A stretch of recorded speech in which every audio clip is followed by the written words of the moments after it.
Bom dia a todos. Vamos dar início a essa mesa que o IBDT realiza em conjunto com a Women in Tax, grupo de mulheres baristas que se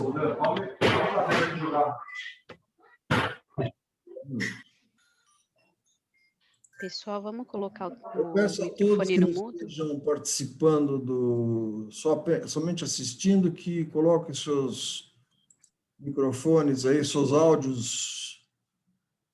Isso, obrigado.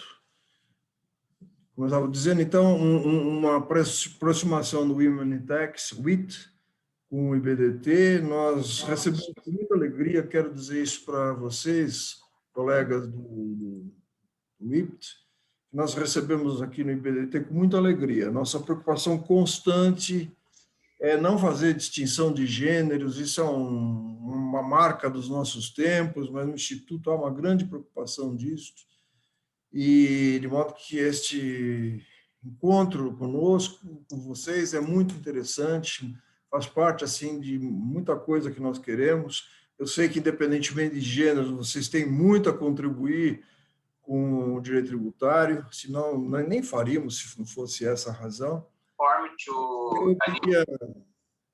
Eu queria também marcar que está acontecendo esse primeiro encontro no mês das mulheres, da mulher, que é uma coisa também, outro fator de comemoração.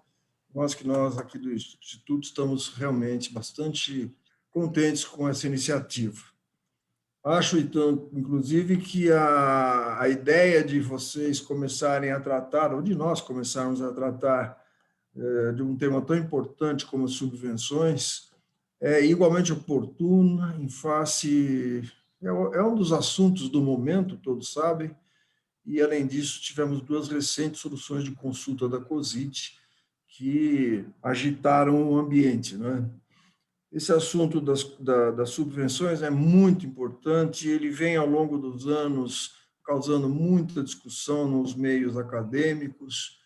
É até curioso observar que a primeira norma, pelo menos que eu tenho notícia sobre subvenções no direito tributário, antecede ao Código Tributário Nacional, é da Lei 4.506, não é? Uma norma anterior ao CTN, quer dizer, uma norma que não teve que se confrontar com validade jurídica perante a definição do fato gerador pelo artigo 43 do CTN. E depois, vocês vão falar, ela teve, ao longo dos anos, várias alterações nessa matéria, várias alterações legislativas, passou pelo Decreto-Lei 1598 e hoje está na Lei 12.973. De modo que, parabéns a vocês também que organizaram essa mesa, pela escolha do tema. E eu, para não tomar um tempo desnecessário, entrego a palavra ao Bruno Feierstein e à Tatiana Pistitelli, que são os organizadores desse encontro de hoje. Bom dia a todos e a todas. Obrigado, Ricardo. Queria também aqui repetir as palavras do Ricardo, né, sem falar elas de novo, dizer que é um prazer para nós do IBDT poder estar junto de vocês. A aproximação foi muito suave, muito natural.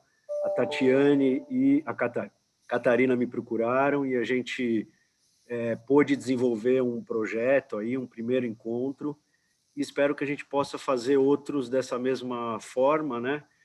E acho que vai ser muito interessante.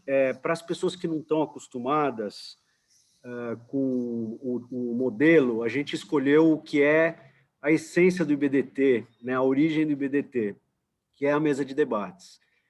Então, com a particularidade de que a gente vai ter pequenas apresentações no começo, e depois todos vão poder discutir, se manifestar, e essa é a raiz do IBDT, essa é a essência do IBDT. A gente... também concordaram com esse modelo. Acho que vai ser muito interessante a gente poder discutir essa matéria aí. Então, o Ricardo já falou sobre o tema, né? Eu queria apenas dizer que a ideia fundamental para mim aqui é a gente dar o protagonismo, né, para as mulheres. A gente tem tantas mulheres valorosas aí no direito tributário, e esse aqui é um evento que visa também dar o protagonismo para vocês. Então, prazer de novo participar disso. Dou a palavra para a Tatiane para também fazer umas considerações iniciais. Só uma questão antes, de forma, vai haver as 4 apresentações, todo mundo, por favor, fique com o microfone desligado, e na medida em que houver interesse em se manifestar, levanta a mão, que o Ricardo vai selecionando e vai dando a palavra individualmente. No momento em que ele der a palavra, a pessoa tira o mudo e faz as suas considerações. Então, o Ricardo coordena o debate, como a gente faz normalmente nas mesas do IBDT de quinta. Tá bem? Então, Tatiane, mais uma vez, um prazer, e a palavra é sua. Muito obrigada, Bruno. Muito obrigada, Ricardo. Muito bom dia a todos e a todas que nos assistem. Minha fala vai ser muito breve. Na verdade, é mais uma contextualização, porque é possível que muitos do que aqui estão não conhecem, né, profundamente o WIT, o Women in Tech Brasil, e aí eu gostaria de só fazer uma fala de contextualização muito rápida para não tomar tempo do debate. Bem, em primeiro lugar, é um prazer estar aqui nessa mesa abrindo esse evento. Minha participação vai ser só essa, nesse evento que inaugura essa parceria entre o Women in Tech e o IBDT. É um evento de fato importante, e esse protagonismo feminino ele é muito relevante, como eu vou falar muito brevemente. O Women in Tech ele foi fundado em 2019 por um grupo de 7 mulheres tributaristas, né, que entenderam que, a despeito de nós termos muitas mulheres tributaristas nos bastidores, tanto nos grandes escritórios quanto na academia, a verdade é que muitas dessas mulheres não estavam no palco. Nós, 7 amigas, a gente se uniu e entendeu que a gente poderia inaugurar um movimento no Brasil que conferisse mais visibilidade a essas mulheres. Esse movimento ele não é uma iniciativa exclusiva nossa, existem outras associações, coletivos, iniciativas desse tipo em diversos lugares do mundo, nos Estados Unidos, na Austrália, no Reino Unido, e a gente se inspirou exatamente por essas iniciativas para trazer esse tipo de debate também para o Brasil, numa área, né, existe em todas as áreas esse movimento, tecnologia, ciências, mas no direito tributário especificamente, uma área majoritariamente masculina historicamente. Então, em 30 de abril, a gente, com um grande evento, a gente fundou, em 30 de abril de 2009, não faz nem 2 anos ainda, a gente fundou o Women in Tech Brasil, com um grande evento e com um objetivo muito claro. Para além da visibilidade das mulheres tributaristas, nós também entendemos que seria importante que fossem discutidas nesse mesmo foro questões de gênero que atingem diretamente tanto a carreira da mulher, né, no direito especificamente, quanto a vida dessa mulher, porque evidentemente que todas que estão aqui, né, que são profissionais, sabem que nós mulheres que estamos inseridas no ambiente corporativo, no ambiente profissional, a gente enfrenta desafios que os homens não enfrentam. Então, para além de um espaço de networking, que eu acho que é muito a visão, né, dessas associações no exterior, a gente quis também trazer o debate de gênero, porque esse é um debate muito importante. Então, eram 2 objetivos, né? Primeiro, assegurar a devida diversidade no direito tributário, trazer essas mulheres para o palco e fazer discussões de gênero. O que a gente tem feito ao longo desses 2 anos? Ao longo desses anos, a gente tem feito diversos eventos para discutir direito tributário em específico, mas também para discutir questões de gênero. Durante o ano de 2020, evidentemente que esses eventos foram online, a gente segue nesse mesmo modelo agora em 2021. Nós temos uma coluna quinzenal no Jota, todas estão aqui convidadas para publicar nessa coluna, só mulheres tributaristas publicam. A gente acabou de inaugurar um programa de mentoria para mulheres tributaristas. Nós temos ao nosso lado, além, né, das minhas amigas fundadoras, nós temos grandes conselheiras junto com a gente, a professora Beth Carras, a professora Maria Leonora, a professora Maria Rita Ferragutti. Então, nós temos uma diversidade, a Suzy Hoffman, nós temos uma diversidade de mulheres que estão lá também para nos apoiar, a Bettina Kruppenmacher, que são mulheres que nos acompanham desde o início e farão parte também desse programa de mentoria. E agora a gente dá um passo importante, que é o início de parcerias com instituições que nós respeitamos.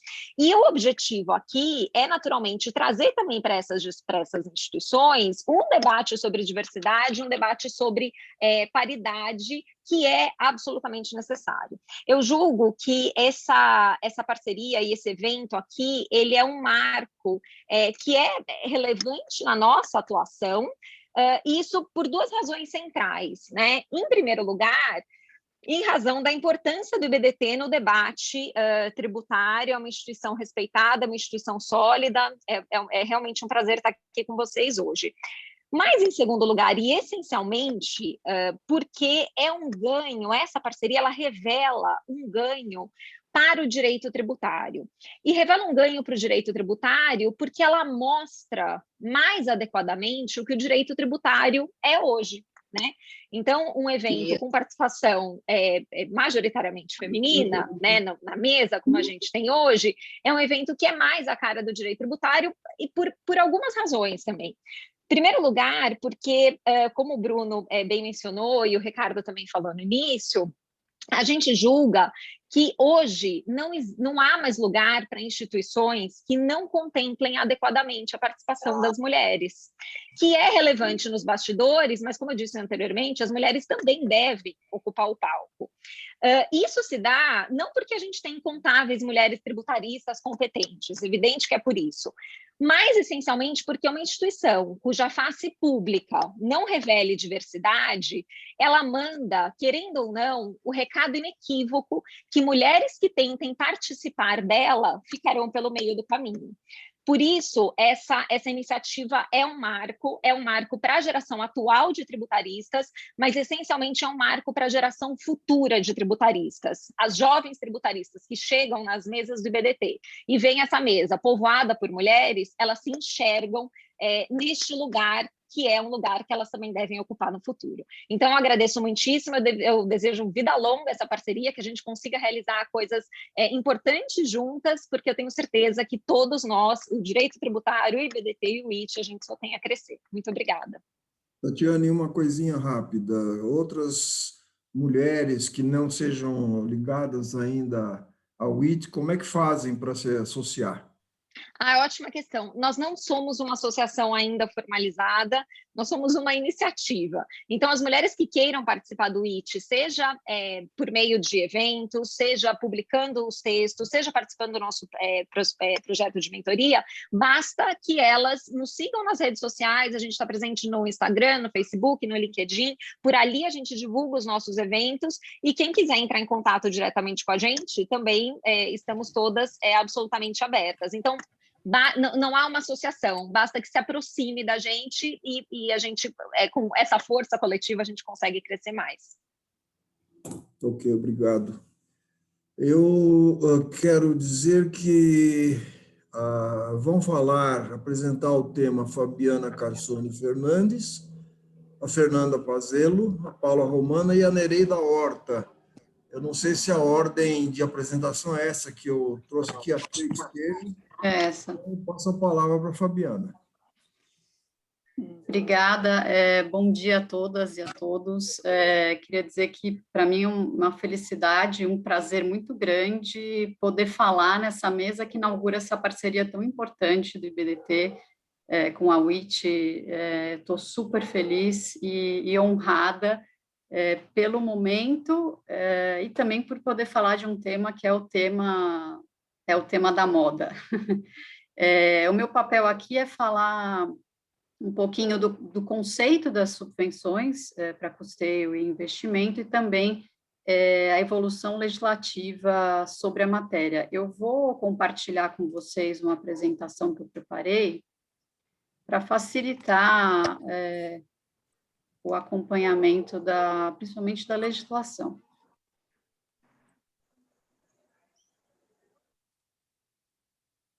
Todos conseguem ver? Sim. Bom, as subvenções, elas aparecem disciplinadas na Lei 4.320, que é uma lei que dispõe sobre as normas gerais de direito financeiro. Essa lei indica, no artigo 12, que as subvenções são despesas correntes, transferências correntes ou despesas de capital. E há alguns indicativos do que seria o conceito de subvenção. Esse dispositivo, ele traz duas categorias de subvenções, as subvenções sociais e as subvenções econômicas. Diz esse dispositivo que essas subvenções são transferências destinadas à despesa de custeio das entidades beneficiadas, sendo instituições públicas ou privadas, no caso das subvenções sociais, aí tem uma destinação social, assistencial, de cultura, e sem finalidade lucrativa, e as subvenções econômicas, que aqui aparece no debate tributário, que são as subvenções destinadas ou a empresas públicas ou a empresas privadas. Em relação às subvenções sociais, a Lei 4.320 traz uma definição. Ela diz que essas subvenções visam a prestação de serviços essenciais de assistência educacional, suplementando recursos de origem privada. Já em relação às subvenções econômicas, a Lei 4.320, especificamente em relação às subvenções econômicas destinadas a empresas privadas, ela diz que deve haver autorização mediante lei especial, e não traz um conceito do que seriam essas subvenções. E onde, então, nós conseguimos extrair o conceito e o regime das subvenções? A própria etimologia do termo já nos ajuda, nos auxilia a definir o que são as subvenções. Subvenção, pela etimologia do termo, é uma ajuda, é um socorro. O que é essa ajuda, o que é esse socorro? É uma espécie de doação. E por que comumente não se fala em doação quando se menciona subvenção? Porque doação do Código Civil está sujeita a um regime de direito privado, e as subvenções, sendo concedidas pelo poder público, elas estão sujeitas a um regime de direito público. Então, a legalidade é pressuposto fundamental das subvenções, deve sempre haver autorização por lei para sua concessão, além de que deve haver um interesse público relevante também para a instituição e concessão dessas subvenções. A Lei 4.320, quando define as subvenções, quando inclui as subvenções no capítulo referente às despesas e transferências correntes, já indica que as subvenções são transferências patrimoniais. Então, o que isso significa dizer? As subvenções não são contraprestacionais, não são remuneratórias. Isso é da índole, da essência das subvenções. Trago aqui uma fala do ministro Edson Fachin, muito recente, no voto que ele proferiu num recurso extraordinário, cujo julgamento ainda não está encerrado, que diz respeito à incidência de PIS/COFINS sobre créditos presumidos de ICMS. O ministro Edson Fachin, numa frase bastante sucinta, ele define as subvenções econômicas que comumente são concedidas a empresas privadas, dizendo que elas equivalem a repasses do poder público a empresas, podendo ser públicas ou privadas, cujo intuito é pagar custos operacionais ou então auxiliar em determinados projetos, mas sempre visando o interesse público, justamente porque estamos numa relação de direito público e não numa relação de direito privado. E por que eu destaco aqui em vermelho os custos operacionais ou auxílio a determinados projetos? Porque é aqui onde nós identificamos a diferenciação que se faz dentro da categoria subvenções econômicas entre as subvenções para custeio e as subvenções para investimento. A legislação tributária conhece essas duas figuras, embora não conceitue essas duas figuras. O Ricardo já mencionou brevemente no início que a Lei 4.506, antes mesmo do CTN, já fazia referência, embora sem conceituar, às subvenções correntes, dizendo que elas integram a receita bruta. É um dispositivo que, à primeira vista, parece indicar que a subvenção corrente não é uma transferência patrimonial, porque, ao catalogar a subvenção corrente como algo integrante da receita bruta, parece dizer que a subvenção é uma receita e não uma transferência patrimonial. No entanto, a razão primordial desse dispositivo é que a subvenção acaba anulando uma despesa incorrida, uma despesa corrente incorrida pela pessoa jurídica. Então, é por isso que o legislador manda que ela integre a receita operacional, de modo a anular essa dedução efetuada pela pessoa jurídica. O mesmo ocorre no mesmo dispositivo, no mesmo artigo 44, em relação às recuperações de custo de um modo em geral. O artigo 44, ele determina que a recuperação de custo, embora não seja uma receita, ela também integra a receita operacional, porque ela vai anular a dedução anterior, de modo que o resultado final seja neutro. Em relação às subvenções para investimento, a Lei 4.506 não traz nenhuma disciplina, mas essa disciplina veio no Decreto-Lei 1.598, que foi uma norma editada para adaptar a legislação tributária à Lei 6.404, que disciplina a lei que é a Lei das SAs, e que também traz uma série de normas de elaboração das demonstrações financeiras. A Lei 6.404 fazia referência às subvenções para investimento e à forma de sua contabilização, e a lei tributária, nessa norma de adaptação, trouxe também a sua disciplina tributária sobre as subvenções para investimento. E aqui nós temos alguns indicativos do conceito, embora o conceito já possa ser extraído da própria etimologia do termo subvenção, aqui no artigo 38 do Decreto-Lei 1.598, nós já conseguimos extrair alguns indicativos do conceito de subvenção para investimento, que se diferencia das subvenções correntes. Para a lei tributária, a subvenção para investimento ela é concedida como estímulo à implementação, ampliação ou modernização de empreendimentos econômicos, e ela pode ser concedida, inclusive, mediante isenção ou redução de tributos. O artigo 38, alinhado ao que era a disciplina da Lei 6.404, quando da sua edição, diz que as subvenções para investimento têm que ser contabilizadas em reserva de capital.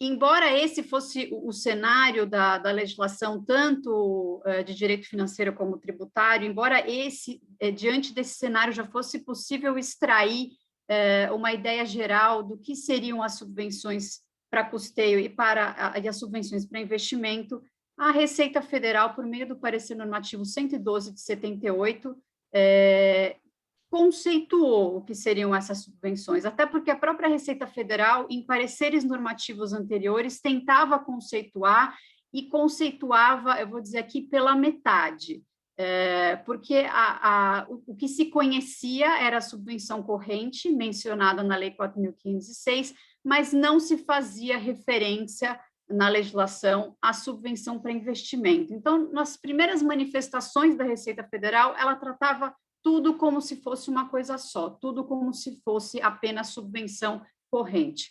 Eis que, então, surge o parecer normativo 112, que certamente é um marco na disciplina do tema, pelo menos do tema em matéria tributária, e ele diferencia as duas categorias, dizendo que as subvenções para custeio são aquelas que auxiliam a pessoa jurídica a fazer face ao seu conjunto de despesas de um modo geral. Auxilia nas despesas realizadas nas suas operações, na consecução dos seus objetivos sociais. É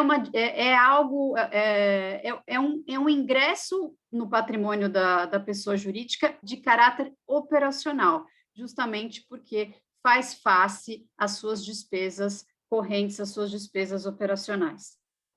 Por outro lado, segundo esse parecer normativo, a subvenção para investimento não é aquela que faz face a despesas do dia a dia, ela faz face a investimento, investimento na ampliação, expansão, modernização de empreendimentos. Segundo a Receita Federal, as subvenções para investimento, elas têm como uma contrapartida a necessidade de que a pessoa jurídica faça investimentos em bens do ativo não circulante. E aqui, quando a Receita Federal editou esse parecer normativo 112, ela acabou fazendo uma série de exigências bastante restritivas para que a subvenção para investimento restasse caracterizada. E essas, vou mencionar mais adiante alguns desses requisitos, mas essas exigências consolidadas nesse parecer normativo motivaram um grande contencioso no âmbito do antigo Conselho de Contribuintes e também do CARF, sobre a caracterização ou não de subvenções para investimento, especialmente das subvenções concedidas por meio de incentivos fiscais do ICMS. Mas antes disso, e para arrematar aqui as características e conceito das subvenções para investimento, o que esse parecer normativo coloca, que é de muito importante e que ele tem razão, é que a subvenção para investimento, ela pressupõe que haja alguém que seja o beneficiário titular de um projeto que é um projeto de modernização, ampliação ou implantação de um empreendimento econômico. E também é necessário que haja, por lei, a identificação de um querer do poder público de incentivar, de fomentar esse empreendimento econômico. Esses são os 2 requisitos básicos mínimos da subvenção para investimento. Não é o que se encontra escrito na literalidade das disposições legais que eu mencionei há pouco, mas é o que se extrai das entrelinhas desses dispositivos que tratam da matéria e é o que se extrai do conceito de subvenção retirado do parecer normativo 112. Requisitos para que as subvenções para investimento não sejam tributadas pelo imposto de renda e pela CSL. Contabilização em reserva de capital, regime que vigorou até 2007, e depois em reserva de incentivos fiscais, quando a Lei 11.638 alterou a Lei 6.404 na adaptação das normas contábeis brasileiras aos padrões internacionais.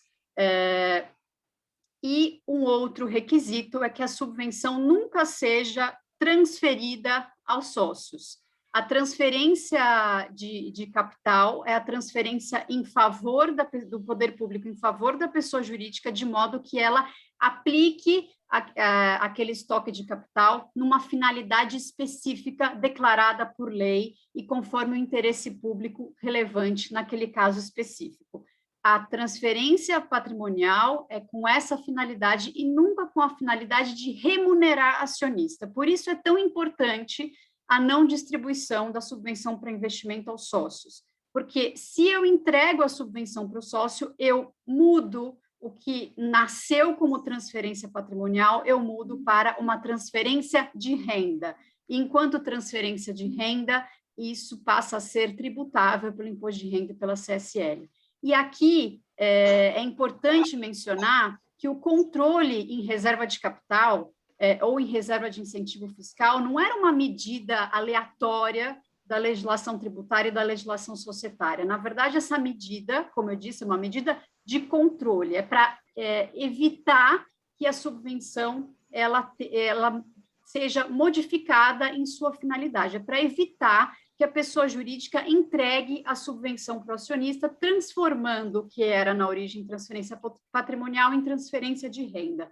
Então, a legislação manda que haja esse controle de modo a facilitar, inclusive, a fiscalização, para que a fiscalização identifique que a pessoa jurídica não deu uma destinação diversa à subvenção recebida do poder público.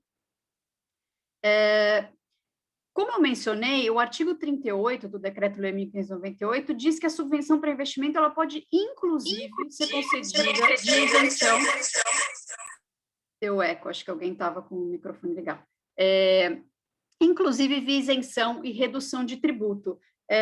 Mas é interessante que isenção e redução de tributo são formas de renúncia fiscal, e não propriamente despesas correntes de capital. Lembram que eu mencionei, transcrevi a Lei 4.320, dizendo que as subvenções são despesas correntes ou despesas de capital. E as isenções e reduções não são despesas, mas são renúncias de receita. Ainda assim, a legislação tributária, por equiparação, considera que essas categorias do direito privado podem ser consideradas, podem receber o tratamento de subvenção para investimento, desde que estejam vinculadas a empreendimentos econômicos.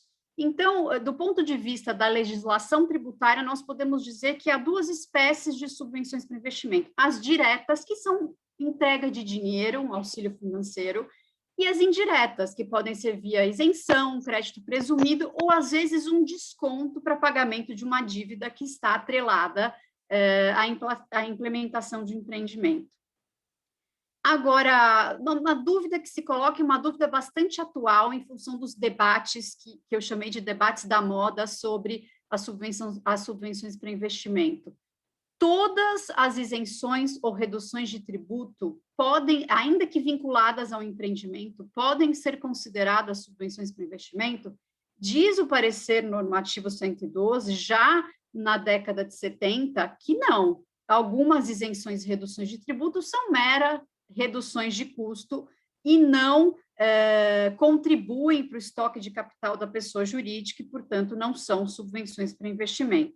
O parecer normativo 112 dá um exemplo do que pode configurar uma isenção, de uma isenção que pode configurar uma subvenção para investimento. Casos de ICMS em que a legislação estadual determina que o contribuinte faça depósitos do valor do ICMS e, ao final de determinado período, cumpridas determinadas condições, o contribuinte tem direito de recuperar esse dinheiro, desde que, ao fazer essa recuperação, ele empregue os recursos na implantação, ampliação ou modernização de determinado empreendimento. Isso pode acontecer, já aconteceu também com o IPI, de o contribuinte receber o valor equivalente ao todo ou em parte o valor do IPI devido, e isso acaba se tornando uma espécie de isenção, um benefício que contribui para o aumento de capital, de estoque de capital da pessoa jurídica. Há, nesse caso, uma transferência patrimonial, uma transferência de capital com essa finalidade específica. Há, então, uma subvenção para investimento. Menciono também, até em função do que as minhas colegas vão falar depois de mim, especialmente na questão contábil, um precedente da Câmara Superior antigo, de 2003, muito antes das novas práticas contábeis, que analisa uma situação em que o contribuinte ele foi favorecido no âmbito do programa Fomentar de Goiás por um financiamento do valor devido do ICMS. Esse financiamento ele era concedido em condições muito vantajosas se comparadas às condições da época, às condições de mercado. O que o contribuinte fez? Ele reconheceu na contabilidade uma despesa de juros que seria uma despesa que ele poderia ter incorrido se ele tivesse ido ao mercado. Mais especificamente, ele aplicou uma cláusula do contrato que dizia, na hipótese de inadimplemento, serão devidos juros de X% ao mês. Ele não devia esses juros, porque ele não inadimpliu o contrato. No entanto, ele foi reconhecendo mês a mês essa despesa de juro, tal como se ela tivesse sido realmente incorrida, e a contrapartida desse lançamento foi em conta de patrimônio líquido, em conta de reserva de capital. Entendeu o contribuinte que ele tinha sido favorecido por uma subvenção para investimento. Então, ele deduziu uma despesa de juro, que não tinha sido efetivamente incorrida, diminuindo o lucro líquido e o lucro real, e teve uma contrapartida de patrimônio líquido que não afetou a tributação. A Câmara Superior analisou essa situação e disse, não, esse procedimento afronta a melhor técnica contábil, porque o contribuinte criou uma despesa, essa despesa é fictícia, essa despesa não foi incorrida, já que não houve inadimplência contratual.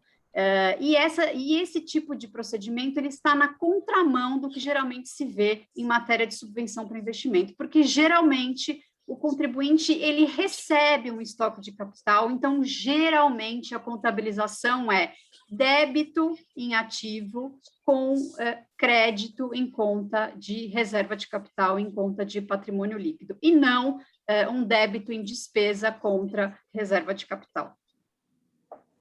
Bom, pós alterações na Lei 6.404, a disciplina da matéria tributária não mudou. No período RTT, foi assegurada a neutralidade em dispositivos específicos da legislação tributária, tanto para IRCS como para PIS e COFINS, e essa neutralidade foi mantida com o fim do RTT na 2973, também em dispositivos específicos, os dispositivos de PIS e COFINS, tanto na 11941 quanto na 12973, não fazem referência aos requisitos de controle em conta de reserva de incentivo, nem ao requisito de não distribuição ao sócio, dizem apenas que não há tributação das subvenções para investimento, mas os dispositivos aplicáveis para imposto de renda e para CSL, eles mantêm essa exigência de controle e de não distribuição aos sócios.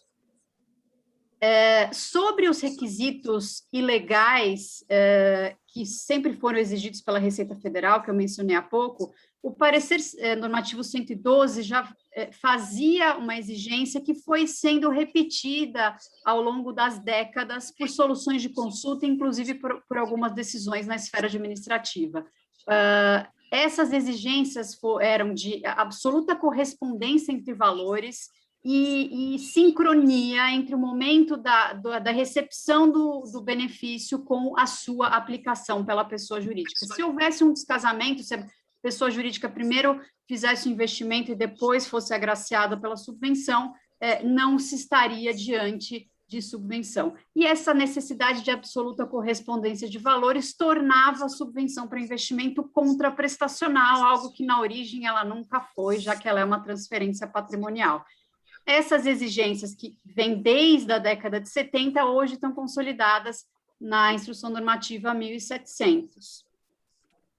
Acontece que, diante do grande contencioso que se formou ao longo dos anos sobre a matéria, e principalmente diante de muitas decisões favoráveis aos contribuintes em matéria de ICMS, sobre a ilegalidade da maior parte desses requisitos previstos pela Receita Federal nas suas soluções de consulta e outros atos normativos, surge, em meio ao debate sobre a guerra fiscal, na Lei Complementar 160, uma norma dizendo que incentivos de ICMS em geral devem ser considerados como subvenções para investimento, e que essa norma tinha aplicação, inclusive, para processos administrativos ou judiciais ainda não definitivamente julgados.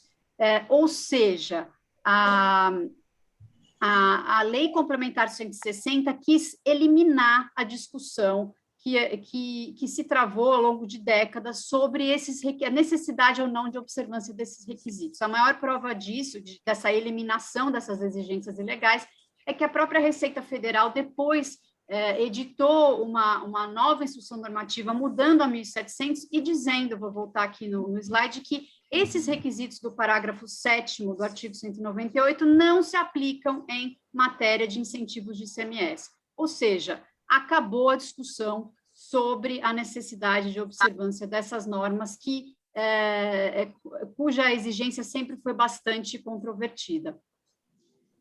E a dúvida que se formou logo após a edição da Lei Complementar 160 é a sua abrangência. Essa norma, ela abrange toda e qualquer subvenção de ICMS, ou ela abrange somente as subvenções para investimento? As normas da Lei Complementar chegaram a ser vetadas, e esse veto foi derrubado, mas nas razões de veto é interessante que se vê uma fala de que a norma deveria ser vetada porque teria havido uma equiparação das subvenções para custeio às subvenções para investimento, ou seja, eu não preciso identificar um benefício vinculado à implantação, implementação, expansão de determinado empreendimento econômico. Basta que eu identifique um incentivo fiscal ou financeiro fiscal do ICMS para que haja sua não tributação nos termos do artigo 30 da 12973. Essa foi a razão de veto apresentada. Aqui eu termino a minha fala, passo a palavra para a Fernanda, que vai dar continuidade a essa discussão da Lei Complementar 160. Obrigada.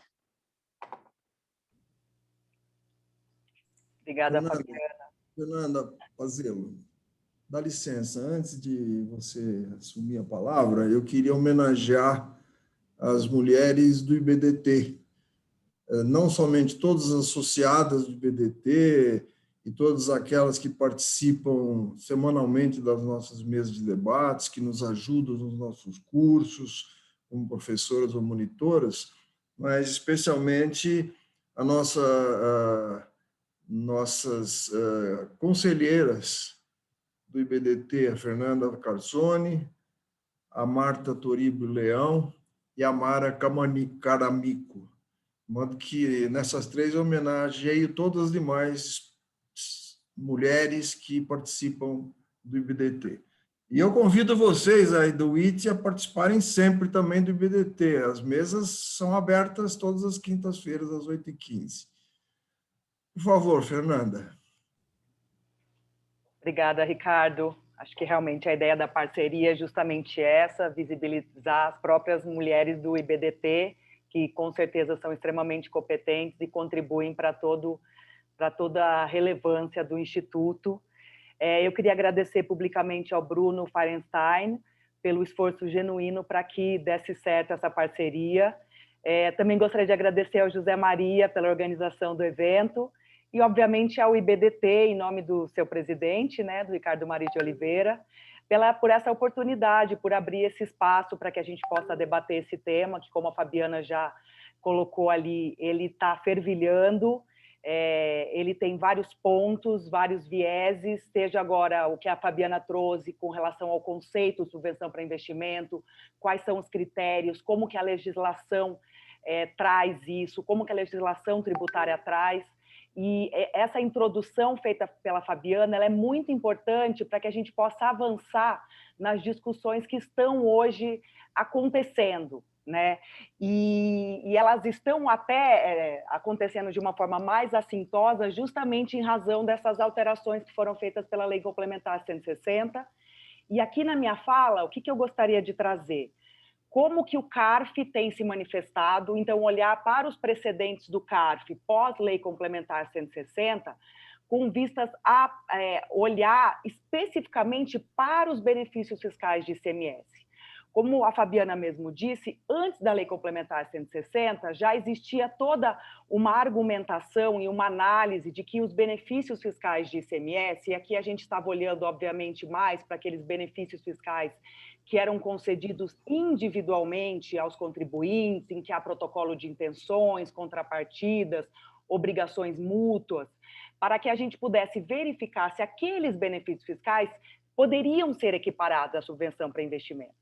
A lei complementar veio e disse que incentivos fiscais de ICMS e benefícios fiscais são, sim, subvenção para investimento, inclusive destacou que os processos administrativos ou judiciais ainda não julgados deverão se ater também a essa definição, né, a essa conclusão, e também destacou que mesmo os benefícios fiscais inconstitucionais, desde que eles sejam convalidados, nos termos da própria Lei Complementar 160, que trouxe os procedimentos de convalidação, eles também poderiam ser considerados como subvenção para investimento.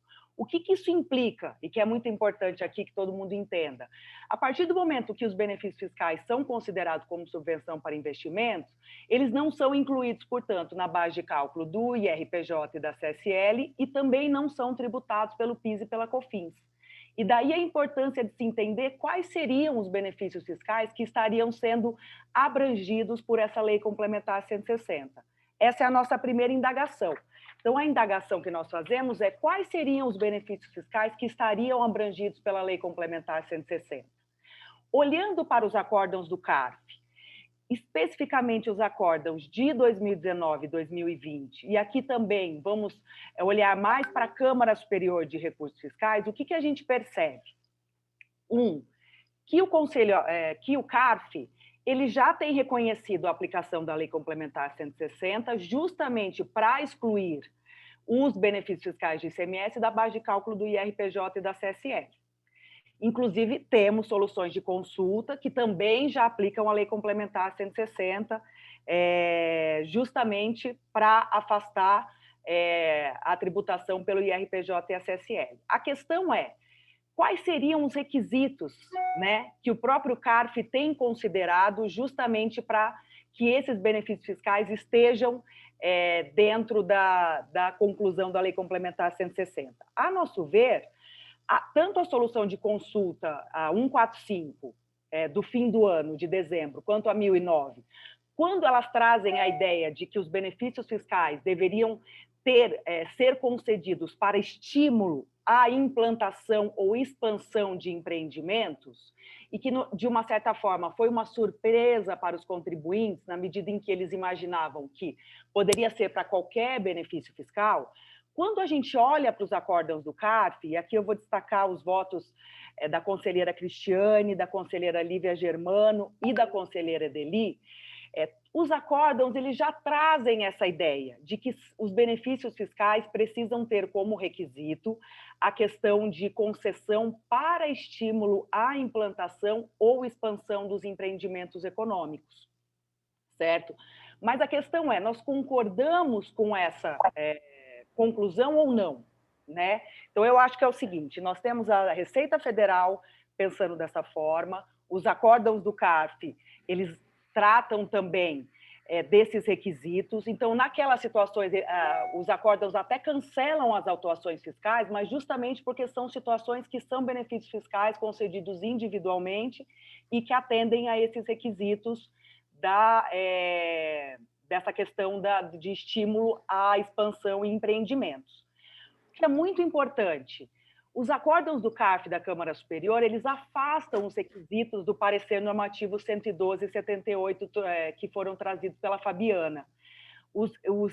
Aqueles requisitos que falam em sincronia e vinculação.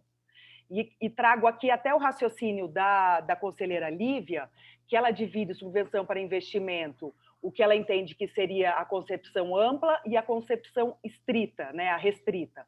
No caso dos benefícios fiscais, como eles estariam na concepção ampla, eles não precisariam atender a esses requisitos de sincronia e vinculação do parecer normativo 112.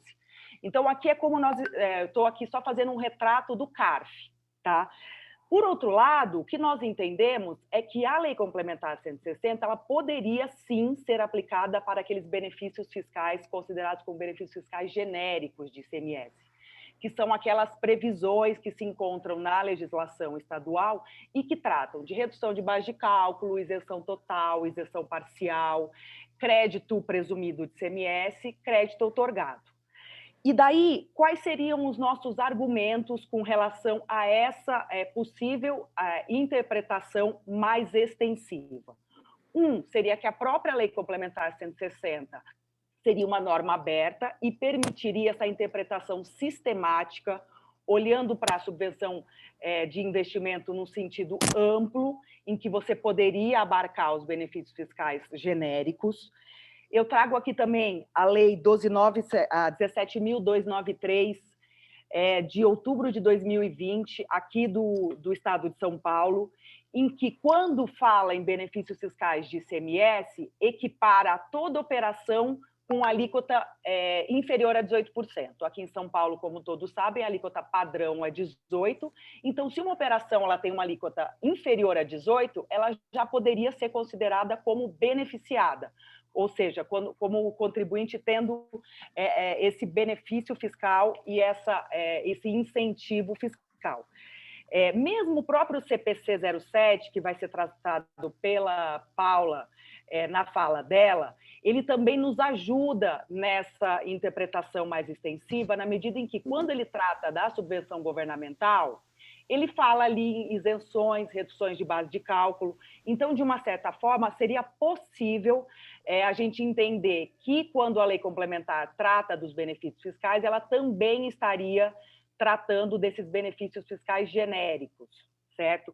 E, por fim, eu trago uma solução de consulta nessa primeira indagação, que é uma solução de consulta que saiu ontem. O número dela é a 55. Ela trata de benefícios fiscais que foram concedidos no âmbito do CONFAS pelo convênio ICMS 100 de 97. Ali são benefícios fiscais ligados ao agronegócio. E justamente nessa solução de consulta, o que é interessante, ela atrela a questão do estímulo à expansão, a empreendimentos, mas, por outro lado, ela diz que caberia ao consulente comprovar que aqueles benefícios fiscais eles teriam sido concedidos atrelados a essa ideia de expansão de empreendimentos. Ou seja, ela não deixou claro que não se aplicaria a regra da subvenção para investimento para esses benefícios fiscais, mas deixou a cargo do consulente o comprovar que esses benefícios estariam ou não. E eu até gostaria de fazer uma consideração, mesmo a solução de consulta 145, ela traz esses critérios de estímulo à expansão, mas ela não responde à pergunta do consulente, se o benefício fiscal analisado pelo consulente, no caso é um benefício fiscal do Ceará, se ele estaria, sim, cumprindo essa regra de estímulo à expansão. Então, é como se ele fixasse uma tese sem responder à indagação do consulente. Acho que a gente ainda vai tratar bastante dessa questão da aplicação aos benefícios fiscais, então eu gostaria de trazer um outro ponto, que seria a retroatividade da Lei Complementar 160. Acho que hoje é mais tranquilo essa resposta, de que efetivamente a Lei Complementar 160 ela é retroativa. Tanto as soluções de consulta da Receita Federal quanto os acórdãos do CARF, Câmara Superior, reconhecem esse efeito retroativo da Lei Complementar 160, seja aqui, no caso do CARF, para cancelar as autuações fiscais de RPJ e de CSL, por se entender que os benefícios fiscais seriam, sim, subvenção para investimento, e, obviamente, considerando ali os requisitos do estímulo à expansão e tudo mais, mas mais ainda, o fato de que, no caso ali, o contribuinte teria registrado em conta de reserva de incentivo fiscal e não teria distribuído como dividendos obrigatórios, não teria considerado para fins de distribuição de dividendos obrigatórios. No CARF, o que a gente percebe é que, em algumas situações, o julgador converte em diligência para que seja comprovada essa situação de que houve a observância dos requisitos do artigo 30 da 12973, mas, mais do que isso, ele considera que, mesmo que tenha sido que tenha registro em lastros em contas patrimoniais, já seria suficiente para cumprir essa regra do artigo 30. Então, acho que esses pontos são relevantes quando a gente olha para as autuações já existentes. Por outro lado, quando a gente fala que a lei complementar ela teria esse efeito retroativo, a gente tem que pensar também que vários contribuintes ou não pagaram ou podem vir a ser autuados, mas daí eles estariam dentro dessa ideia de que seria uma subvenção para investimento desde que cumpridas as regras, ou daqueles que pagaram o IRPJ e a CSL e querem se recuperar. Então, eu acho que esse efeito retroativo, ele, inclusive, ajuda para essas outras situações, que eu acho que a gente vai debater bastante aqui nessa mesa. E eu queria, então, trazer o meu último ponto, que é como o judiciário tem olhado para essa questão. E, obviamente, aqui eu vou trazer especificamente o STJ, que ele já, antes mesmo da Lei Complementar 160, ou ali no mesmo ano, ele já analisou a questão de crédito presumido de CMS para fins de IRPJ e de CSL, e justamente na primeira sessão, aqui o voto vencedor foi da ministra Regina Helena Costa, já trouxe o entendimento de que o crédito presumido de CMS não deveria ser incluído na base de cálculo do IRPJ e da CSL. E o racional do voto dela é justamente o fato de que a concessão de um incentivo fiscal é um instrumento legítimo de política fiscal que demonstra, inclusive, a autonomia dos entes. Portanto, a partir do momento que a União Federal pretende interferir nessa política mediante a tributação desses valores como renda ou lucro, ela estaria, na verdade, ofendendo ali a autonomia dos entes e ofendendo ao princípio ofendendo ao pacto federativo e, inclusive, à segurança jurídica, na medida em que, ao se tributar esses valores, né, tornaria-se inócua a própria finalidade dessa política fiscal, na medida em que teríamos um aumento indireto dos preços.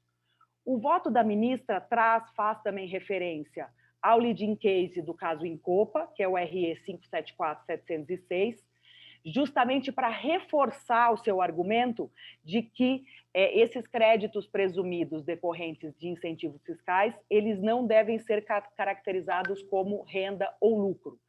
Esse ERESP que eu estou falando é o 1.517.492, que ele é de 2017. Nós temos um seguinte, que é o ERESP 1.671.907, de fevereiro de 2019, também da primeira sessão, que vale a pena destacá-lo, porque ele já fala da Lei Complementar 160.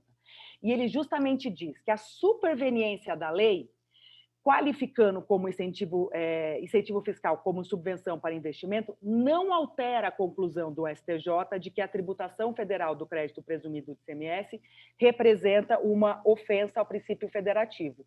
Aqui a relatoria é do ministro Gurgel de Faria. Então, nós temos esses dois acórdãos para suportar justamente esse entendimento de que os créditos presumidos de ICMS eles não poderiam ser tributados por ofensa ao pacto federativo.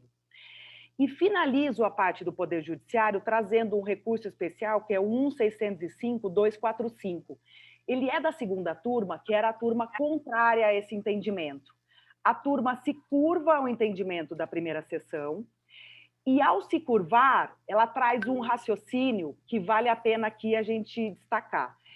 Ela fala justamente que, como a questão na primeira sessão foi colocada como se os benefícios fiscais não fossem nem receita bruta operacional, nos termos do artigo 44 da Lei 4.506, portanto, aqui seria irrelevante a discussão se esse benefício fiscal seria uma subvenção para investimento ou subvenção para custeio. A discussão aqui seria, portanto, de que esses valores eles não são uma receita, e não sendo uma receita, eles não têm que ser tributados para fim de RPJ e CSL. Essa conclusão e esse racional ajuda, inclusive, numa próxima questão que surge, que é se os benefícios fiscais precisariam observar as regras do artigo 30, as condições do artigo 30 da 12973, ou seja, registro em conta de incentivo fiscal e não ser considerado para fim de distribuição de dividendos. Já há sentenças e acórdãos de vários tribunais, dos TRFs, afastando as condições do artigo 30, justamente com base nesse racional, de que eu nem teria que discutir se é uma subvenção para investimento, na medida em que ele não é uma receita tributável para fins de IR/CS. Finalizo só dizendo que a gente precisa ficar de olho, porque esses dois acórdãos da primeira sessão, eles não foram julgados na sistemática do recurso repetitivo. Existe um ERESP que está sendo julgado pelo STJ, que é o 1.443.771, que traz novamente a questão do crédito presumido de ICMS da base de cálculo do RPJ e da CSL. O ministro Og Fernandes, que é contrário à tese, ele já sinalizou que acha que é uma oportunidade para se revisitar o entendimento. A gente espera que isso não aconteça, porque já temos o voto do ministro Napoleão favorável, então, antes dele se aposentar, ele deu o voto favorável, e um pedido de vista da ministra Regina Helena. Por enquanto, são essas as minhas considerações. Acho que o tema tem muitas vertentes. Obrigada. Obrigado, Fernanda. Excelente. Sua palestra, juntamente com a da Fabiana, estão maravilhosas. Nós temos um tempo limitado até 10 horas, mas eu vou passar a palavra rapidamente para o José Maria. José Maria, por favor.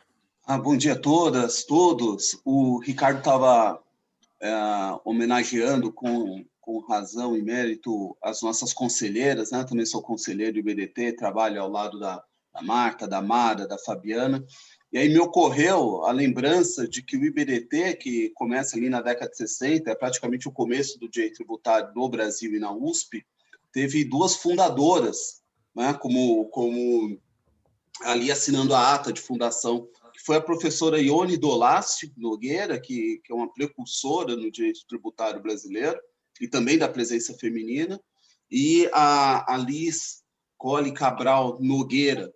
Né? Vou só lembrar da Ione, que lecionou na USP como professora assistente, que tem um clássico que é o da tipicidade, né? da legalidade e tipicidade, também escreveu sobre contribuição de intervenção do domínio econômico, enfim, são figuras aí que marcam a história do direito tributário. Então, eu só queria fazer essa menção mais histórica mesmo. E vamos seguir no evento, 160 pessoas, parabéns a todas e todos aí. Eu queria lembrar particularmente da Ione, sem desmerecer a Liz Cole, mas a Ione foi uma presença semanal na mesa de debates, quando a mesa ainda se reunia lá na Faculdade de Direito, no Largo São Francisco, E eu me lembro que a Ione era uma fumante inveterada. Ela acendia um cigarro na bituca do anterior e ela carregava um cinzeirinho portátil na bolsa. Ela sentava na mesa, a primeira coisa que ela fazia era abrir o cinzeirinho. E quando ela sentava do meu lado, era uma coisa horrorosa, porque aquela fumaceira vinha para mim. Mas ela era uma pessoa adorável, uma pessoa de uma cultura extraordinária. Eu vou pedir a Paula Romano, então, que prossiga. Paula. Bom dia a todos. Muito obrigada, Ricardo. Eu gostaria de agradecer, em meu nome, em nome da PwC, por essa oportunidade maravilhosa de estar ao lado de vocês no IT, no IBDT. Acho que é uma honra muito grande e, enfim, espero que eu possa trazer algumas novidades aí em termos contábeis hoje com vocês. Acho que aproveitando o gancho da última questão que a Fernanda comentou, acho que tem alguns aspectos interessantíssimos que a gente precisa comentar. Recentemente mesmo, no último mês, nós levamos, foi levado o tema da necessidade ou não de constituição da reserva de incentivos fiscais, no caso de incentivos para ICMS, que não sejam tributados nas bases de ICS e contribuição social, caso estejam enquadrados dentro do âmbito da discussão do Pacto Federativo. Qual foi a discussão que foi trazida à lume? Caso esses incentivos fiscais estejam dentro desse guarda-chuva de Pacto Federativo, eles, como a Fernanda bem colocou, não estariam subsumidos à norma do artigo 30 da 12973. Nesse sentido, o contribuinte poderia buscar os últimos 5 anos e resgatar tudo aquilo que ele tiver tributado de incentivos fiscais de ICMS para fins de RCS, sem constituir reserva de incentivos fiscais e pedir esse tributo novamente para o fisco como pagamento indevido ao maior? Então, o que eu queria compartilhar com vocês é que, do ponto de vista contábil, isso significa reconhecer um ativo. E para que isso seja reconhecido como um ativo, ele tem que passar por uma análise de CPCs, de normas contábeis. Em princípio, a discussão ela estava caminhando para o enquadramento desse ativo dentro do CPC 25, que é o CPC que fala sobre a definição de ativo contingente. E aí, para que se enquadre nessa definição de ativo contingente, é necessário que se avalie se aquele ingresso ele é líquido e certo, se existe uma certeza suficiente que justifique que aquele benefício ele vai ser um ingresso para a entidade, que não reste quase nenhuma dúvida de que aquilo é um direito. E olha que interessante, a própria Fernanda comentou aqui, a gente sabe que existem decisões favoráveis ao contribuinte em sede de STJ, mas a gente também sabe que não tem efeito repetitivo essas decisões. Mas tem um elemento importante que eu acho que vale a pena ser colocado, que num estudo profundo que eu fiz sobre o tema, é que houve a interposição de um recurso dessa decisão de 2017 para o STF, dizendo que isso era matéria constitucional. E o STF devolveu dizendo que isso não era matéria constitucional, que era matéria infraconstitucional. E, nesse sentido, assegurou o entendimento do STJ nesse sentido, né? Quer dizer, o STJ ele vira a última posição em termos de Suprema Corte, para fins de aplicação dessa jurisprudência. E outra questão que eu reparei foi que vários tribunais regionais começaram a aplicar essas jurisprudências do STJ, em mais de 15 casos, já posteriores a 2017, inclusive pegando o gancho dessa posição de 2019, dizendo que não é uma discussão de artigo 30 da 12973, e sim uma discussão de tributação ou não daquilo em virtude da aplicação do Pacto Federativo, que é uma norma constitucional, que está fundamentado no artigo da Constituição Federal. E aí, esses TRFs, eles têm feito o quê? Olha, nem vamos deixar subir essa discussão para o STJ. Por quê? Porque já foi amplamente discutido isso no STJ. Então, não é o caso aqui da gente voltar nessa discussão. Esses elementos todos, eles trouxeram uma certa segurança para os auditores, no sentido de entender que, se o contribuinte trouxer cartas de advogados demonstrando a capacidade de que a discussão ela prospere dessa forma, neste entendimento no STJ, em virtude das sucessivas decisões favoráveis ao contribuinte, haveria possibilidade de reconhecimento de um ativo. Mas não sob a ótica do CPC 25, que pede no mínimo 75% de razoabilidade, mas sim sob a ótica da norma de imposto de renda do CPC 32 e do IFRIC 23, do CPC 22, que é a norma que se aplica para a definição de ativo para imposto de renda e contribuição social. Então, olha só que situação mais interessante. Sobre a mesma matéria, que é pacto federativo, a gente teria a aplicação de uma norma contábil para fins de imposto de renda, que seria o CPC 22 e o CPC 22, né? E para fins de PIS e COFINS, teríamos o CPC 25, que pede um nível de segurança muito maior do que o 50% mais 1 do ICPC 22. Então, a gente está aqui, digamos, discutindo uma possibilidade de reconhecimento de um ativo para imposto de renda que está subsumido a duas normas diferentes do ponto de vista contábil. Não vou entrar no mérito da discussão da tributação do PIS e COFINS para fins de subvenção para investimento, ou subvenção, de uma forma geral, incentivos de ICMS, porque a gente sabe que existe uma decisão recente sobre o tema, e eu acho que muita água ainda vai rolar embaixo dessa ponte.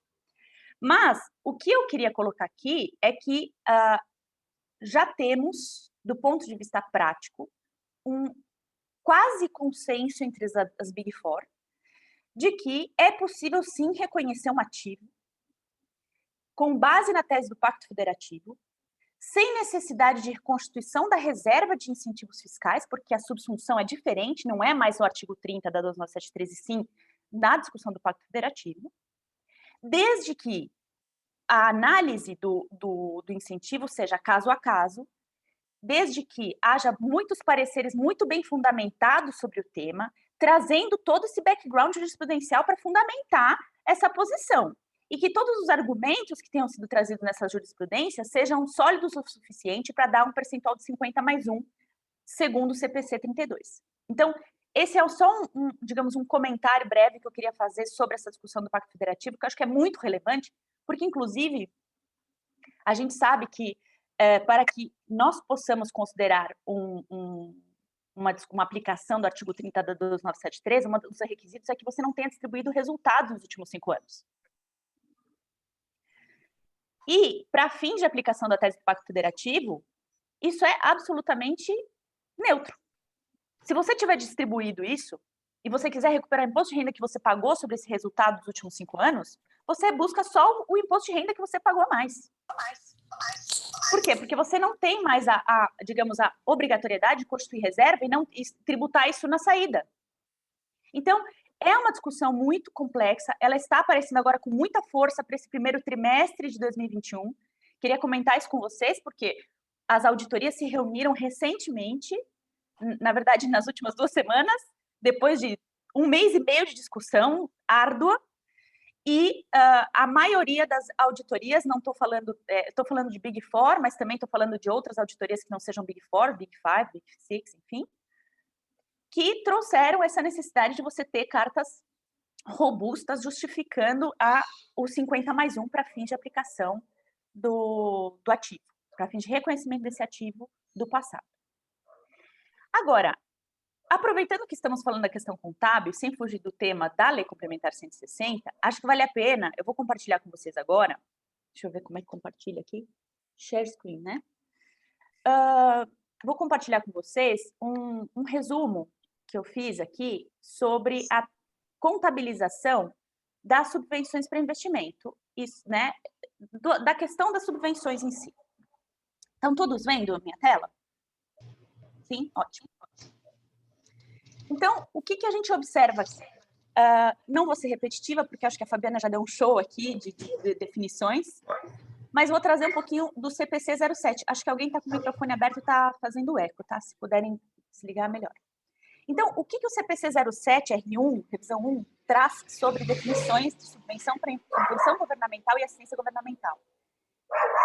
é muito interessante comentar que essas definições aqui, elas remetem um pouco à tese do Rui Barbosa Nogueira, elas estão um pouco, digamos, um pouco mais presas em definições mais antigas do que o que a gente tem visto hoje, tá?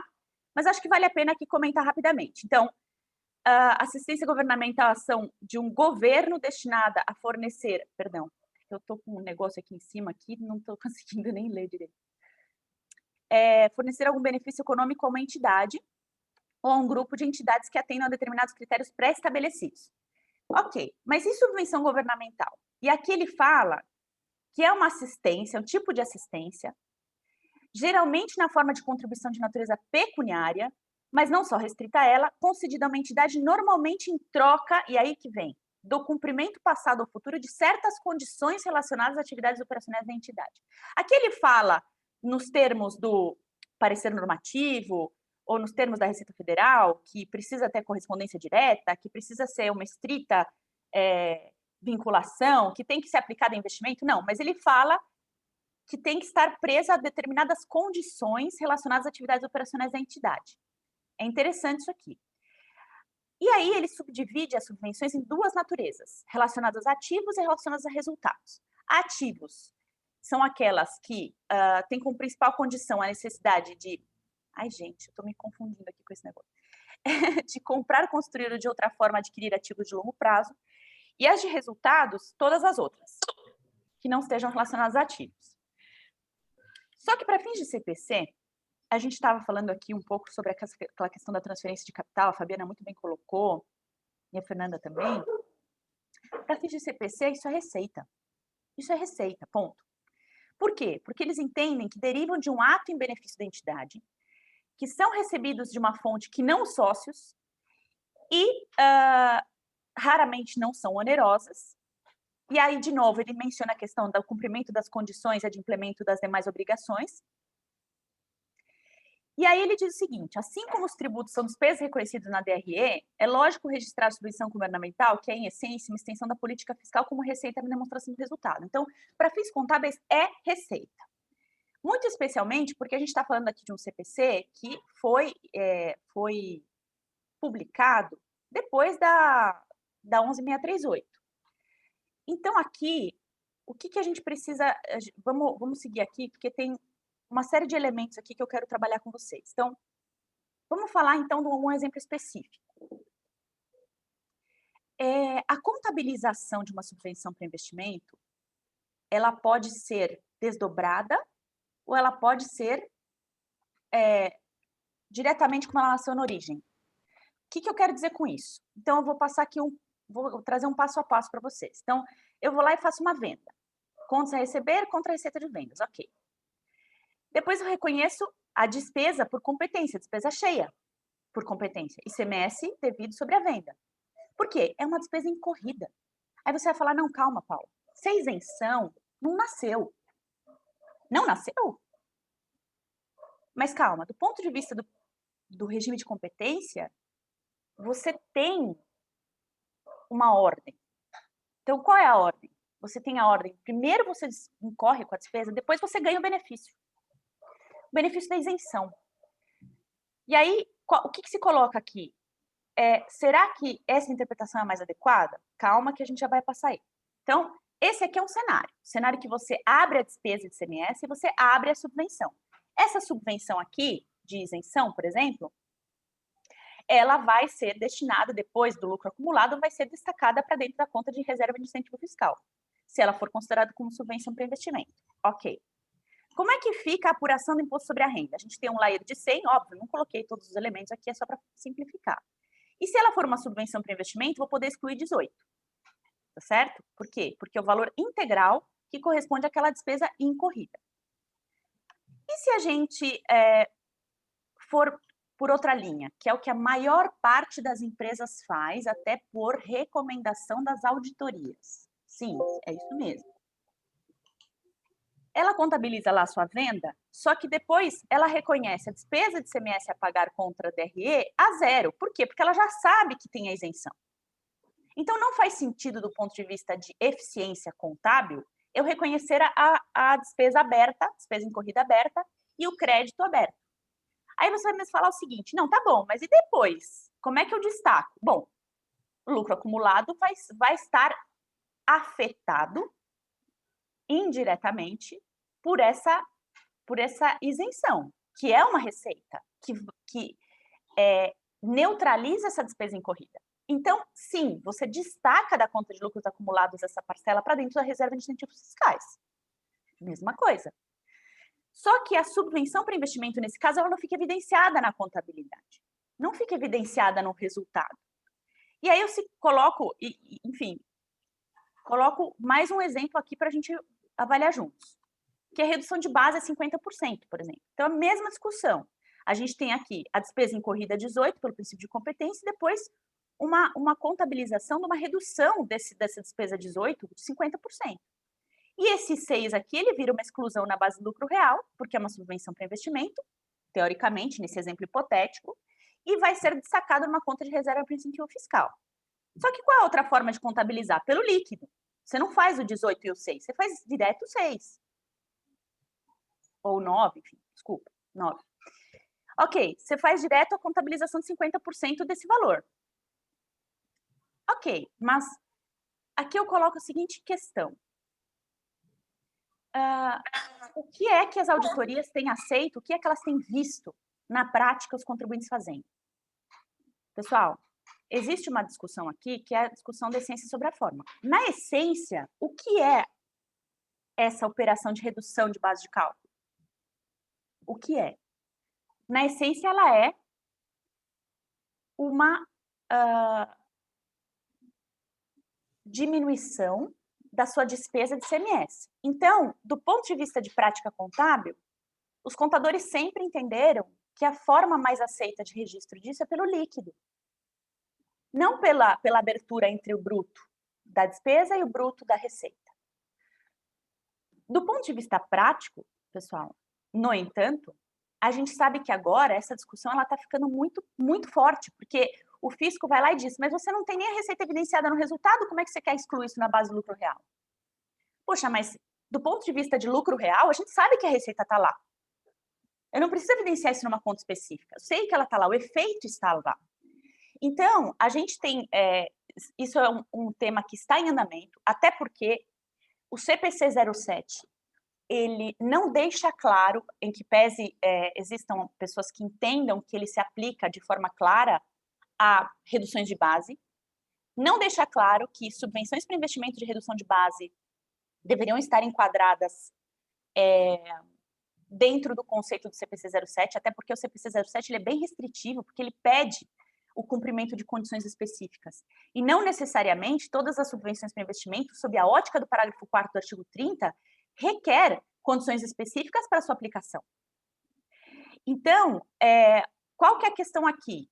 As auditorias estão agora, após a análise dessa questão bem profunda do Pacto Federativo, estão rediscutindo a necessidade ou a possibilidade de você abrir no resultado essa despesa e essa receita, porque do ponto de vista prático não afeta o EBIT você fazer esse tipo de demonstração para fins de demonstração financeira e não afeta o lucro no final.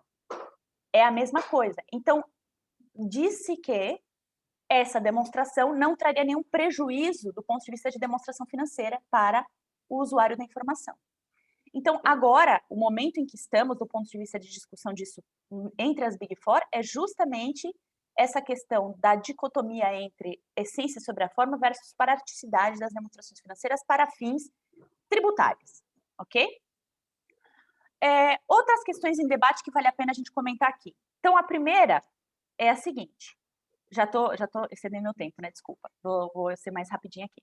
Então, como tratar contabilmente a subvenção que se identifica no próprio ano? O que significa isso, pessoal? Poxa, até 2021 eu tinha uma redução de base, mas eu não tinha segurança de que isso era uma subvenção para investimento. Aí veio a solução de consulta 55, que foi publicada ontem, e me deu muita segurança. Muita segurança. Porque ela fala de isenção e redução de base, dizendo que se enquadra dentro do artigo 30. Eu achava só que crédito presumido podia, agora pode esses dois também? Maravilha, então vou mudar meu procedimento. Ótimo. Mudando meu procedimento, como é que eu contabilizo isso? Bom, a partir do momento em que você reconhece que você tem uma mudança de entendimento, você tem que fazer uma mudança de prática contábil que reflita essa mudança de interpretação. E aí essa mudança de prática contábil, ela exige que você passe a destacar isso dentro da sua reserva para incentivos fiscais como subvenção para investimento, né? Claro, pessoal, não estou aqui entrando na discussão do Pacto Federativo. A gente já sabe que isso aqui é uma discussão paralela. Então, ok, a partir desse momento que eu reconheço, eu começo a excluir na base do lucro real e constituo em reserva de incentivo fiscal. Mas e se eu quiser resgatar os últimos 5 anos e não tiver distribuído dividendos sobre essa parcela? O que eu faço? Nesse caso, eu não tenho que fazer restatement, não tenho que abrir as demonstrações financeiras e tratar isso como erro, porque não é erro, é mudança de entendimento, mudança de interpretação, e os fatos e dados mudaram. O que significa isso? Que a solução de consulta, a jurisprudência trouxe elementos novos que trouxeram mais segurança para o contribuinte mudar a sua posição interpretativa. Nesse sentido, ele vai lá e fala o seguinte: bom, então eu quero resgatar os últimos 5 anos. Joia. O que eu faço contabilmente? Eu constituo nesse ano, no PL desse ano, a reserva de incentivos fiscais correspondente aos últimos 5 anos. E do ponto de vista de obrigação acessória, o que eu faço? Existe um campo específico na ECD de lançamento extemporâneo, dentro do patrimônio líquido do ano anterior. Aí você vai falar: não, mas calma, Paula, você está dizendo que eu posso abrir PL para este ano calendário referente aos últimos 5 anos, mas na ECD eu tenho que colocar no saldo inicial do PL do ano anterior, saldo inicial, né, como lançamento extemporâneo? Sim, é o único jeito, porque você não pode reabrir ECDs de anos passados. Não pode. É uma questão de obrigação acessória, é uma questão de impedimento do próprio Conselho Federal de Contabilidade. Você não pode ficar reabrindo ECD porque você prejudica a leitura das informações financeiras e a segurança do usuário da informação. Ok? Legal. E essa discussão de reabrir ECFs? Então, retificar as ECFs de anos anteriores para a inclusão desse benefício fiscal, para a inclusão dessa exclusão dentro das bases de imposto de renda. Existem diversas jurisprudências, a Fernanda sabe muito melhor do que eu, que tratam desse tema. E eu acho que o elemento mais importante que deve ser avaliado é se tem efeito adverso. Então, se nós, pela, digamos, inclusão da subvenção como subvenção para investimento em cada ano calendário, aumentar meu prejuízo fiscal, isso é um cenário. Se em virtude dessa exclusão eu tiver uma redução do meu imposto a pagar, é outro cenário. E o risco a ser avaliado para cada um desses casos, ele é diferente, do ponto de vista de questionamento, do ponto de vista de apresentação disso numa nota da demonstração financeira publicada, uma nota explicativa. Então, tudo isso passa por toda essa análise contábil que eu queria comentar com vocês. Não sei se eu fui clara, mas, enfim, tentei ser o mais clara possível aí para todos. Muito obrigada. Obrigado, Paula. Nós estamos com o tempo correndo muito. Paula, por favor, tira o seu share só um minutinho, que eu preciso ver como é que faz. Só um minutinho. Eu vou dando a palavra para a Nereida Horta. Nereida, por favor. Obrigada, Ricardo. Para mim é uma honra estar aqui no IBDT, que é onde eu conheci direito tributário. Aprendi muito aqui, desde o início da minha carreira, e o Ricardo é um dos motivos pelo qual eu entrei nessa área. O Rui Barbosa falou para mim que se eu quisesse conhecer imposto de renda, que nem o Ricardo, que eu entrasse na Price. Então, obrigada aí pelo IBDT, e um prazer estar aqui com todo mundo. As exposições anteriores já foram bem esclarecidas, e ficou para mim a parte de dizer como as empresas vão aplicar, quais as dores, né, eu vou chamar, das empresas em relação a essa questão, que é uma discussão, como a gente viu, vem desde 64, e no CARF, inclusive no período que eu passei por lá, a grande discussão era se era custeio ou subvenção, e lá se discutia sincronismo, que para mim já está bastante resolvido, tem vários acórdons, e até destaco do Alberto Pinto, que fala que não é possível você ter um casamento entre investimento e a subvenção, porque um acontece antes do outro. Você primeiro faz o empreendimento para depois você ter autorização, né? E, então, esse sincronismo não é, na vida real, ele não é possível. E tem esse acórdão do Alberto que eu gosto bastante, que é o 9101-001094, de 2011, que é aplicável, e para mim não há o que se falar mais nisso, né? E até o Rodrigo fez uma pergunta para a Fernanda no chat sobre a retroatividade desse sincronismo. Quando ela citou que estava claro que a retroatividade que veio disposta na lei complementar, eu entendo, Rodrigo, você tem que fazer um storytelling, eu não sei de quanto tempo é essa subvenção que você tem, e você tem que fazer, de alguma forma, ter um casamento ou dizer como que aqueles recursos foram aplicados. Se você entender que os requisitos de que tratam o artigo 30, além da redução de capital, absorção e não distribuição, aplica-se também a implementação e a expansão de empreendimentos. Aí é uma questão de conjunto da lei, né? Uma outra exigência, né, que vem do CARF, e a lei ainda traduz isso, é o registro contábil em reserva de incentivo fiscal e não distribuição, que para mim também não há o que se discutir, está claro isso na lei. Todavia, uma discussão que vem de anos, e consta até numa nota de rodapé, num acordo do meu querido amigo Takata, se você tem uma capitalização, capitaliza essa reserva, depois você reduz o capital, o que você considera primeiro? Você primeiro considera que você reduziu o capital, que primeiro você integralizou, ou você considera como redução a subvenção de investimento? Como que você vai fazer esse acompanhamento? Como que você vai tratar isso? Isso é uma discussão que existe e não tá resolvida. O recurso não é carimbado e ela se propaga, né? Aí até o Wilson Barroso colocou no chat, né, se o entendimento que o valor contabilizado como subvenção é imprescritível e poderá ser tributado no momento em que ele for distribuído aos sócios. Sim, ele é imprescritível, tanto que por isso que ele é destacado e deve ser controlado. Não existe o prazo de 15, 20 anos, pelo menos no meu entender é isso, tá? Uma outra questão, um outro quesito que se coloca no CARF, aí eu estou trazendo os quesitos para eu trazer para vocês algumas questões que as empresas estão vivendo, né? O valor, aprovação do CONFAS, se eu tenho que considerar a aprovação do CONFAS. A lei complementar foi clara e ela disse, se não tivesse convalidado, quais os procedimentos que você tem que trazer. Todavia, uma questão interessante que eu vi nesses últimos meses, de autos de infração e despacho decisório, em que o fisco está entendendo que tanto os benefícios em desacordo como os em acordo, eles devem ser objeto de registro e depósito.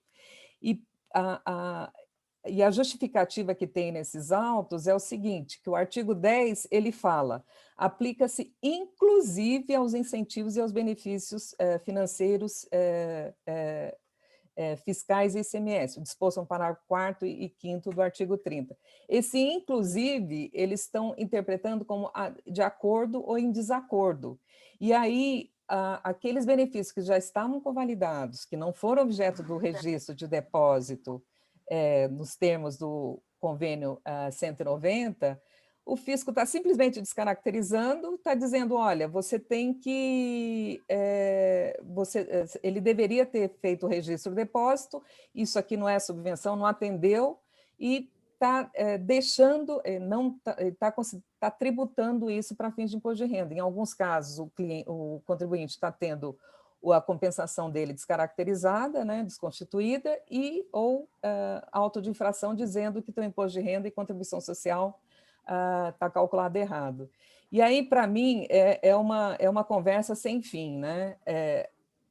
Tem um haikai do Chico Alvim, que é contemporâneo do Paulo Leminski, que ele diz, quando a lei não cria obstáculos, eu vejo labirintos. E aí eu vejo, é o contribuinte vendo labirintos e o fisco também, que a conversa não acaba, né? Ele entender que os tão convalidados têm que também ser registrado e depositado, olha o custo que o contribuinte está tendo para uma defesa de uma mera compensação, né? É realmente muito grande, sem fim. E, para mim, a solução de consulta, todas, né, e a de ontem, que foi publicada, ela deixa claro que ela inclusive cita isso, que somente os que não foram convalidados que deveriam ser objeto, mas, enfim, a discussão, é o que a gente está enfrentando hoje, né? A outra quesita é a questão contábil, né? Que até alguns colocaram no chat, eu vou passar rapidamente, que a própria Paula falou. Eu tenho... o que eu vou considerar como subvenção de investimento? O CPC 07, ele não é claro em relação a isso.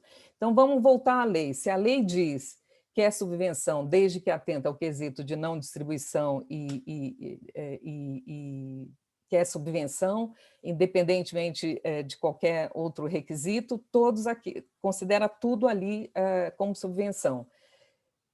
E só será tributado se não for distribuído ou não for para registro de reserva. Eu posso considerar tudo mesmo, inclusive a imunidade da exportação, não só isenção, redução de base de cálculo, tudo mesmo. Eu não estou dizendo que eu estou contabilizando uma obrigação tributária que nunca existiu, e aí criando uma receita, que é o que o CPC fala, quando o contribuinte, quando a empresa tem uma subvenção governamental, ela ganha efetivamente uma receita. E esse ganhar uma receita, eu acho que vai além do tributário, se eu vou tributar ou não. Eu vou estar com um patrimônio maior, e ele vai estar impactando índice de liquidez, ele vai estar impactando a vontade do credor de me dar empréstimos, a vontade do investidor de investir em mim. Será que lá na frente, em algum momento, se isso for descaracterizado, eu não posso ter um balanço com uma bolha inflado, com patrimônio líquido muito alto, que é uma receita que eu não ganhei exatamente, simplesmente ela nunca existiu, porque eu não tenho a tributação? E outra coisa, como é que vão ficar os juros sobre capital próprio, os cálculos de subcapitalização, a cisão, qual é o percentual de absorção de patrimônio líquido que está sendo sujeito à absorção num caso de cisão? Como é que fica isso?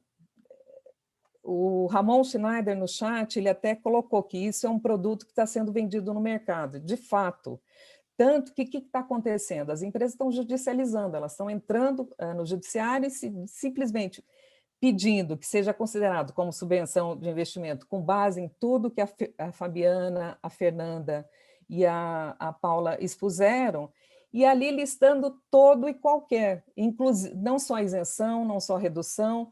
Eu estou falando a imunidade porque também eles estão considerando que, olha, tinha uma obrigação que não existiu mal, que para mim, nas primeiras aulas de tributário já está claro, né? A imunidade, a obrigação nem chega perto de mim, a Constituição já barra longe isso, mas enfim, como as empresas elas têm concorrentes e administradores mais conservadores e mais arrojados, como é que elas vão viver nesse ambiente se elas não agirem em relação a isso? Então, algumas estão se valendo do judiciário, outras não, depende da administração, de como ela enxerga isso, mas realmente me preocupa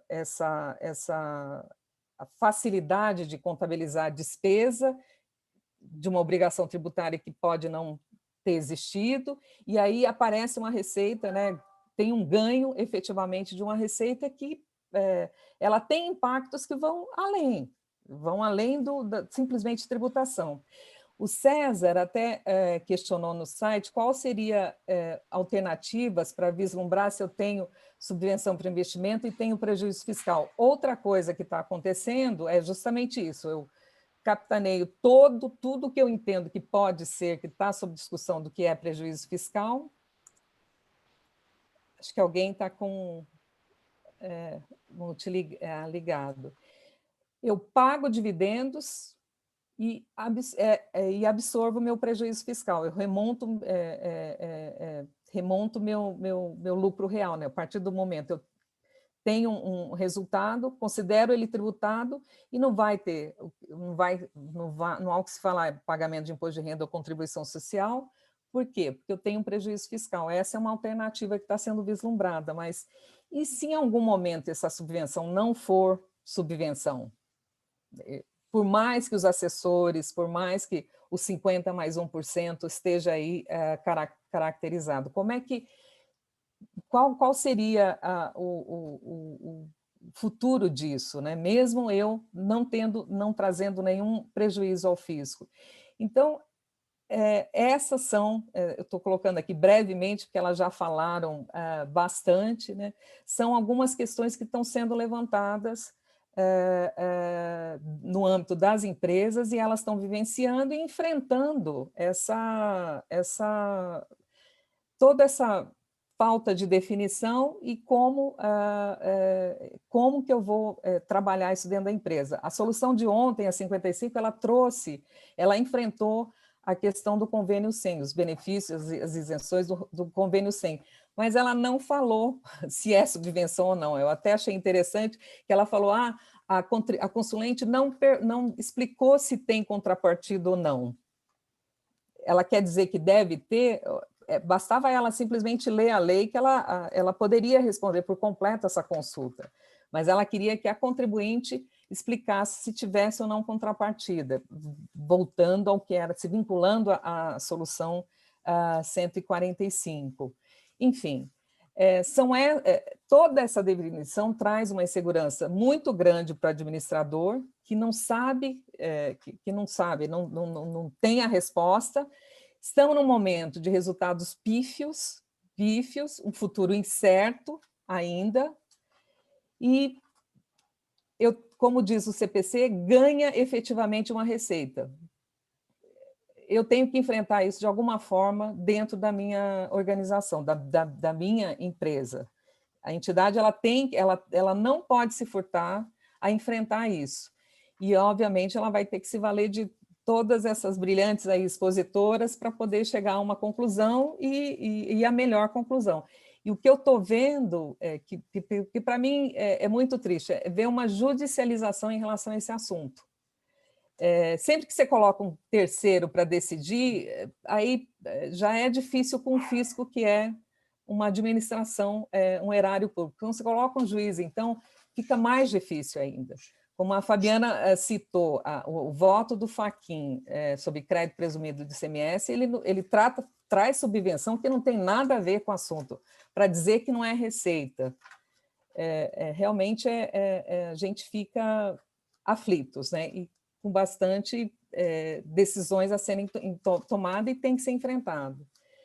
É isso que eu acho que eu cheguei no limite das 10 horas, que eu sei que é o IBDT, isso há anos eu estou aqui, eu sei que ele ora é uma coisa britânica, né? Então, eu coloco aí para vocês a discussão de volta. E obrigada aí mais uma vez.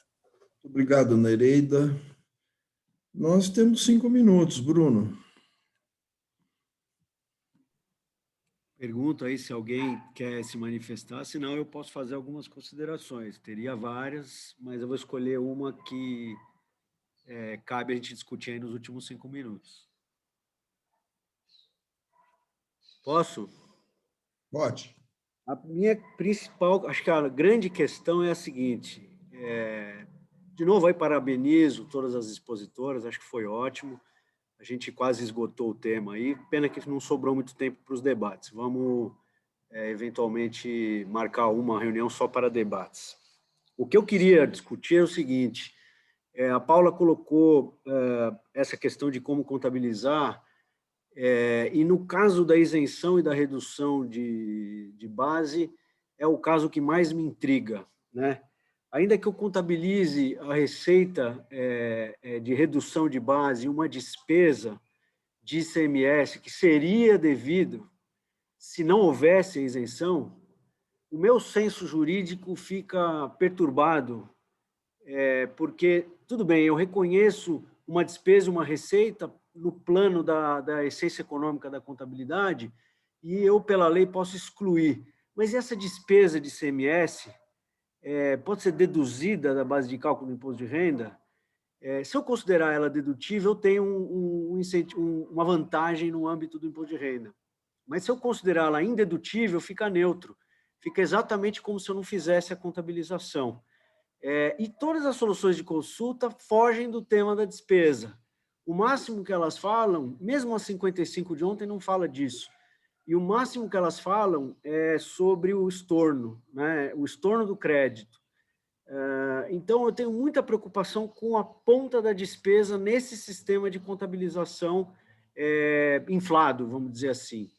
E realmente eu tenho muita dúvida de qual que é a abrangência do incentivo para essas situações de isenção e redução. Eu sei que tem espaço para o debate e fica realmente no plano assim, de justiça, curioso você ter um benefício do imposto de renda no crédito presumido, no crédito otorgado, e não ter na isenção, quando os objetivos são os mesmos, etc. É só uma metodologia de concessão do incentivo, mas eu realmente fico muito intrigado em como, no plano fático, ali, no plano jurídico, você aplicar na hipótese de redução e isenção. Olha, pessoal, eu lamento que não temos tempo para discutir nem esse tema que o Bruno levantou. Eu só quero dizer o seguinte, com relação a esse tema aí, se me permitem, aquele acordo da Câmara Superior antigo que a Fabiana citou, que não poderia ser criada uma despesa fictícia através de um lançamento contábil, lá foi dito que não havia uma norma contábil que justificasse aquele tratamento. Hoje nós temos, conforme demonstrado pela Paula, que é o CPC 7. Entretanto, mesmo que haja essa reconhecimento de uma despesa que não existe, a regra geral do imposto de renda é que as despesas só são dedutíveis quando pagas ou incorridas. E aí não há o incorrimento numa despesa. Antigamente, o professor Rubens Gomes de Souza dizia que a isenção e a redução tributária era a dispensa do pagamento de imposto devido, dentro dessa ideia econômica. Hoje já não se diz isso no direito tributário, e a despesa realmente não chega a ser incorrida, porque a norma de isenção impede que a norma de tributação opere. Mas, de qualquer forma, Bruno, realmente é uma questão bastante complexa. Há inúmeros casos no judiciário, infelizmente, nós vamos ter que discutir isso mais alguns anos. Eu tenho que encerrar, falta um minuto, eu vou encerrar agradecendo a Women in Tax pela aproximação conosco no IBDT, agradecer pelo magnífico evento de hoje. Vocês quatro esgotaram o tema, sem dúvida nenhuma, cada um sob um prisma distinto. Foi muito bem interessante essa distribuição.